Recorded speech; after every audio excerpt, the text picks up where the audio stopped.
Bismillahirrahmanirrahim. Assalamualaikum warahmatullahi wabarakatuh. Waalaikumsalam warahmatullahi wabarakatuh. Alhamdulillahilladzi syarra siyam lil mu'minin. Shalatu wassalamu ala asrafil anbiya'i wal mursalin.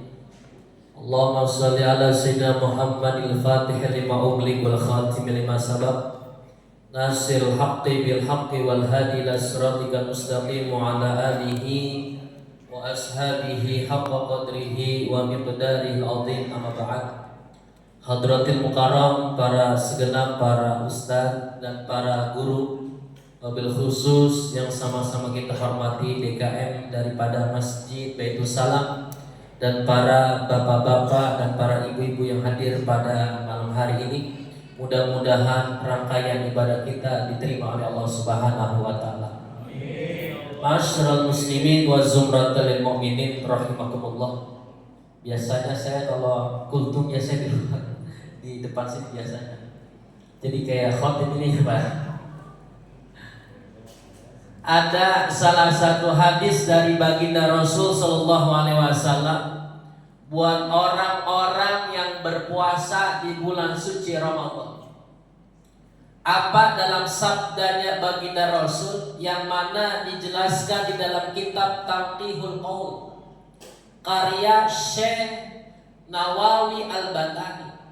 Syekh Nawawi Al-Bantani itu Pak aslinya orang Banten, Al-Jawi. Apa sabdanya beliau di dalam hadis baginda Rasul sallallahu alaihi wasallam? Dalam sabdanya beliau, baginda Rasul sallallahu alaihi wasallam bersabda, "Lis-shaimi farhatani yafrahu bihima." Ada dua kebahagiaan buat orang-orang yang berpuasa. Apa dua kebahagiaan itu buat orang-orang yang berpuasa? Yang pertama, yafrahu inda iftari. Ketika dia berbuka dia senang bahagia.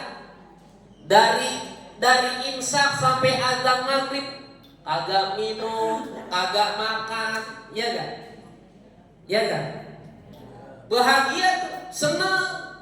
Ketika beduk azan maghrib, ketika beduk azan maghrib, Allahu akbar, Allahu akbar. Apa dia udah dimakan? Ada lontong dia makan, ada teh dia makan. Cuman ada tata cara sunnah baginda Rasul sallallahu alaihi wasallam yang dianjurkan oleh baginda Rasul. Kalau kita nggak ada korma, minum yang manis-manis dulu, air putih dulu.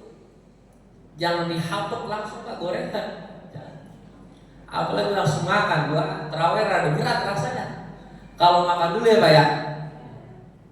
Itu satu kebahagiaan buat orang yang puasa.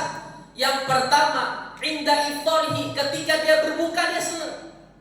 Kemudian yang kedua, orang-orang yang berpuasa dia bahagia. Yang kedua, yafrahu inda liqa'i rabbih. Ketika dia bertemu kepada Allah Subhanahu wa taala, dia senang, bahagia. Artinya apa? Ketika dia dalam keadaan puasa, dia meninggal dunia ketemu sama Allah, dia bahagia. Itu adalah termasuk orang yang mati syahid. Syahid di dunia, syahid di akhirat. Ada orang yang syahid di dunia, belum tentu syahid di akhirat. Tapi orang yang berpuasa dalam keadaan puasa, lalu dia meninggal dunia, syahid di dunia maupun syahid di akhirat. Alhamdulillah. Kira-kira ada yang mau nyusul? Belum pada siapa ya? Baginda, bapak belakangan, ya gak? Ibu-ibu duluan. Ibu duluan, saya belakangan, gak apa-apa. Itu dua kebahagiaan yang sangat luar biasa untuk umat baginda Rasul buat orang-orang yang berpuasa di bulan suci Ramadan. Dalam hadis qudsinya Allah Subhanahu wa taala berfirman, baginda Rasul sallallahu alaihi wasallam bersabda, "As-shaumu li wa ana ajzi bihi." Puasa untukku dan Allah yang bakal langsung balas. Makanya nanti ketika kita datang datang Idul Fitri, hari besar umat Islam, umat baginda Rasul sallallahu alaihi wasallam ketika kita di bulan suci Ramadan itu adalah hablum minallah. Berhubungan kita kepada Allah Subhanahu wa taala. Ketika selesai sholat Idul Fitri, hablum minanas. Hubungan kita antara manusia. Yang punya saudara kita maaf-maafan. Yang punya tetangga kita maaf-maafan. Itu hablum minanas. Kalau misalnya kita jangan sampai ketika udah selesai Ramadan jangan sampai kagak maaf-maafan. Sama tetangga nggak kenal, sama tetangga marah-marahan.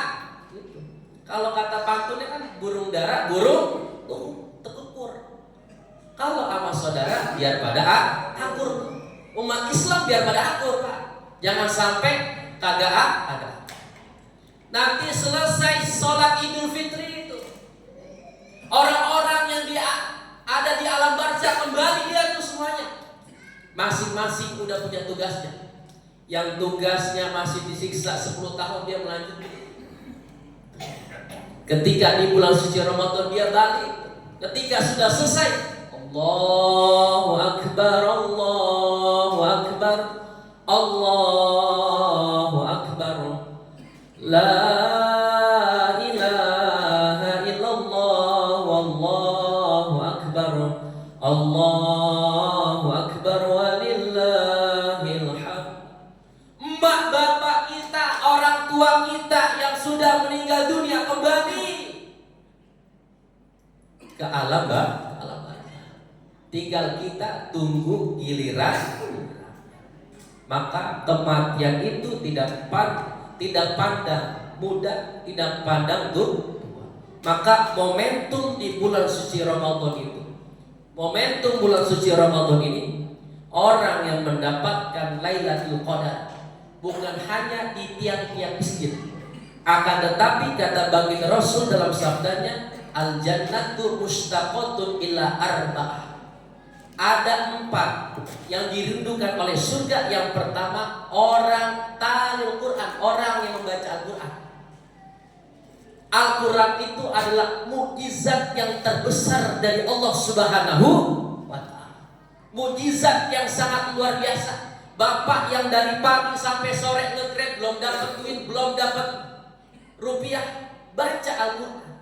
Karena an-nazar, kita memandang Al-Quran aja mendapatkan rahmat dari Allah Subhanahu wa ta'ala. Mukjizat yang sangat luar biasa, mukjizat yang sangat besar, yaitu adalah Al-Quran. Al-Quran nanti yang akan musyafatir kita nanti pada hari kiamat. Kemudian yang kedua, wahafizul lisan, orang yang menjaga lisannya yang dirindukan oleh surga. Man kana yu'minu billahi wal yawmil akhir falyaqul khairan aw liyasmut. Kalau kita beriman kepada Allah dan hari akhir, falyaqul khairan, maka berkata yang baik-baik. Kalau enggak bisa berkata yang baik-baik terhadap tetangga, terhadap saudara, sanak famili, lebih baik aulias mobil. Jangan sampai bikin sakit hati tetangga, jangan sampai bikin sakit hati orang tua, jangan sampai bikin sakit hati guru. Kalau di dalam hati manusia sudah sakit, maka tidak bisa disembuhkan. Terus yang ketiga, wa mut'imil ji'an, orang yang memberi makan orang-orang yang sedang lapar. Tuh, Lailatul Qadar bukan hanya di tiang-tiang masjid, tapi diberi kita mempunyai harta yang sangat luar biasa. Kita mempunyai harta yang melebihi. Beri itu orang-orang yang sedang kelaparan. Karena orang yang mendapatkan Lailatul Qadar itu bukan hanya di masjid, tapi orang-orang yang sedang bekerja, yang nge-grab, yang mencari nafkah, itu adalah orang-orang yang mulia.